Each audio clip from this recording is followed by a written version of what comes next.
हमेशा सुर्खियां बटोरने वाले सांसद एक बार फिर अपने बयान से आ गए सुर्खियों में। मैं बातें कर रहा हूं माननीय सांसद पप्पू यादव जी का। पप्पू यादव जी झारखंड में जब ऑन स्टेज एक बयान दे रहे थे तो सुर्खियां में आ गए। उन्होंने सुर्खियां बटोर लिया और उनके बयान के बाद पूर्णिया में सनसनी खलबली सा मच गया है। और आपको बता दें कि पप्पू यादव जी निर्दलीय जब खड़े हुए थे तो पूरा पूर्णिया को हॉट सीट बना दिया गया था पूरे देश में, और हॉट सीट बनने के बावजूद भी उन्होंने जीत दर्ज की थी। और जब झारखंड में उपचुनाव होने वाला है और झारखंड दौरा पे जब वो गए और स्टेज पे कह रहे थे तो स्टेज पे बोलने के क्रम में वो सुर्खियां में आ गए।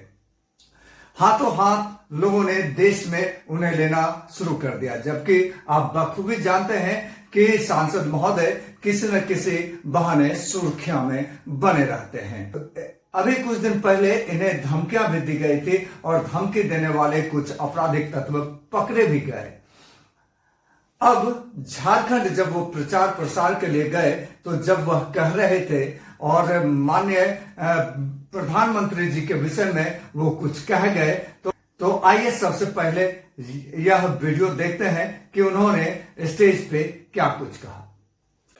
9,000 बीघा जमीन था हमको, मोदी के बाबू को था।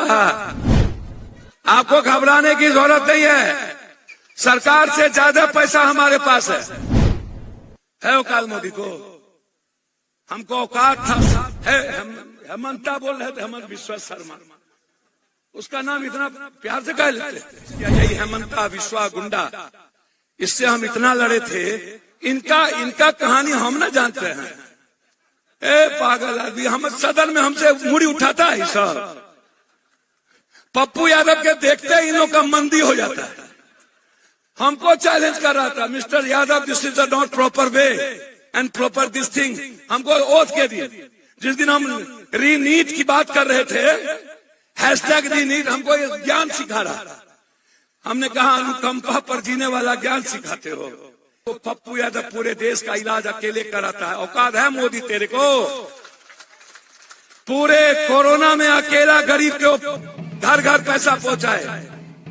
मोदी के पीए को पत्रकार जी रेमडेसिविर नहीं मिला था, पप्पू यादव भेजा था। है औकात मोदी को? हमको औकात था 7 करोड़ का रेमडेसिविर लाके बांटे थे देश था। पप्पू यादव को औकात था देश के हर गरीब को 2-2 हजार रुपया हम दिए। आपको घबराने की जरूरत नहीं है, सरकार से ज्यादा पैसा हमारे पास है। 9,000 बीघा जमीन था हमको, मोदी के बाबू को था 9,000, समझते हैं? अब 100 बीघा पर हम आ गए।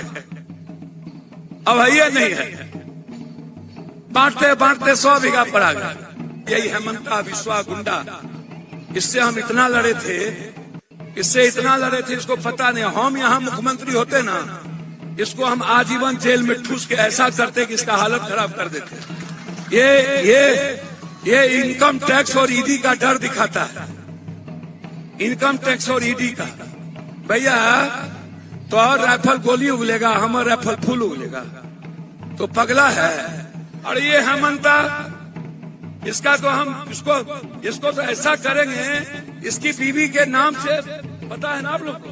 नहीं पता हुआ? 7 अकाउंट, और इसकी बीवी के अकाउंट में 10 करोड़ रुपया सीधा गया हुआ है। मेरे पास चेक आ गया। ये हेमंता के है। हेमंता बोल रहे थे, हेमंत विश्वा शर्मा, उसका नाम इतना प्यार से कह लेते। और यहाँ आके हमरी बिल्ली हमरे से मियो, हमरे गांव में आके, हमरे घर में आके हमरे डरा रहा है। इसका आसामी है, ये कुछ नहीं है, शुगर का गुण है। ये गोबर है, इस पर जितना घी डालिएगा कम होगा। इसका परवा तरवा मत कीजिए हेमंता। इसका इलाज है। सब गरीब और आम आदमी का क्या किया ही पता है? सब का व्यापारी का ही लिखा लिया। अच्छा एक बात बताइए पत्रकार जी, आपसे पूछते हैं। ये बोलता है कि जानवर का क्या होता है? तस्करी। तो पत्रकार जी आपसे पूछे जानवर की तस्करी कहां से होता है? असम से। तो मर का नहीं जाता, चुल्लू भर पानी में डूब गए। और सब तस्करी यही करता है। 24 करोड़ में एक दिन का तस्करी वसूलता है, और सुपारी का तस्करी वसूलता है लगभग ये 12 करोड़। जानते हैं नहीं आप लोग? जानिए ना तब ना बोलिएगा। सुपारी का तस्करी 12 करोड़ और मवेशी का तस्करी 24 करोड़। डेली भोरे जाता है ये प्लेन से, असम में तस्करी वाला पैसा लेके आता है। आपको पता नहीं? इसका कोई चेक नहीं करता सीएम है, नहीं चेक करेंगे। अरे पगला, हम सीएम होते तो और बाहर में चेक करते, वहां के एयरपोर्ट पे ना चेक नहीं करते। पैसा लेके आता है, इसका चेक कहीं नहीं होता हो। अब मामा को तो ही भगा दिया, शिवराज चौहान को भगा दिया, बोला तू जा, ये अकेले राज करेगा। तो ये कोयला का तस्करी, ये सुपारी का तस्करी, पता है ना सुपारी की तस्करी होता है? ये पत्रकार जी नहीं होता पता? नेपाल से आता है, सब पता है ना। जानवर का तस्करी, और यहां करके 106 बड़े मियाँ तो बड़े मियाँ, छोटे मियाँ सुहान अल्लाह।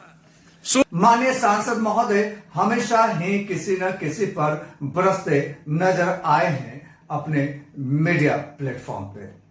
वो कभी पत्रकारों पे बरसते हैं, तो कभी प्रशासनिक चीजों को लेकर बरसते हैं, तो कभी सलमान खान पर हो रहे मामले को लेकर के बरसते हैं, तो कभी ट्वीट पर। बहरहाल मामला जो भी हो, लेकिन वो सुर्खियों में आ ही जाते हैं।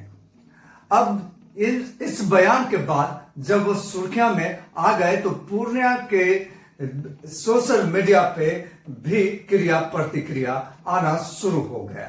भाजपा के एक चर्चित चेहरा ने पूर्णिया में यह लिखते नजर आए कि उनका मानसिक स्तर भी गिर गया।